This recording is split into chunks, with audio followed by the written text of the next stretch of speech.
Okay, friends, let's do the card of the week. Okay, so let's see what comes out. I'm not even going to try to anything. See, that's why I didn't need to try, because it was just going to all come out anyway. Okay, so this week we can expect this setting boundaries, okay? This energy of setting boundaries. So if you've been doing a lot of work on yourself and really seeing how you do want to be treated and how you don't want to be treated anymore, take this as your sign that it's time to set some boundaries, okay? This also feels very like reflecting during retrograde time and then figuring out what we need in order to move forward, okay? So with this card, it's not only about boundaries though, it's very much about like having a last stand, so to speak, okay?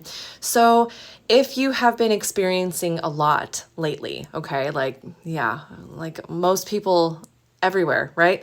Then we can take this as a sign that it's time to stand up for ourselves, okay? It's time to stand up for ourselves and set those boundaries and be able to tell people, hey, I'm not willing to put up with the shit anymore, okay? I'm not willing to continue to bend over backwards anymore, things like that, okay?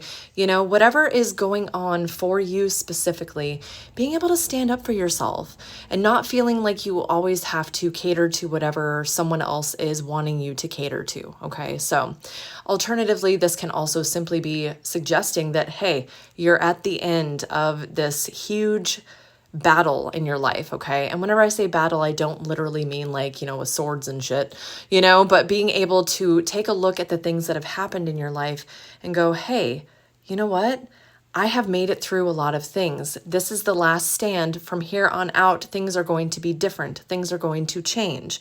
And the other thing, the other card that came out is the Chariot. Okay, so with the Chariot, this is all about being able to take back the control in our lives, being able to move forward, okay, and knowing what direction we want to move forward in. And honestly, these two go together so well whenever I think about this, because again, it's very much about that last stand energy, right? So from everything that we have been through, okay, everything that we have that has been brought to our attention throughout all of these retrogrades and current retrogrades that are still going on, right? Like we have all, if you've been paying attention, that is, we've probably all learned a lot, right? We've learned a lot about ourselves, about other people in our lives, things like that.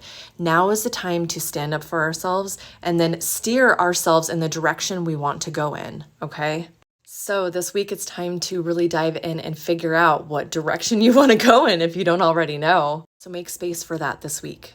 Make space to figure out what boundaries you need to set and with whom, what forward movements you want to have and where that could potentially take you. I almost feel like this is for people who have been sleeping on themselves, okay? Like you've slept on yourself long enough, okay? It's time to choose you. How are you going to do that this week? Let me know in the comments and I'll see you next time.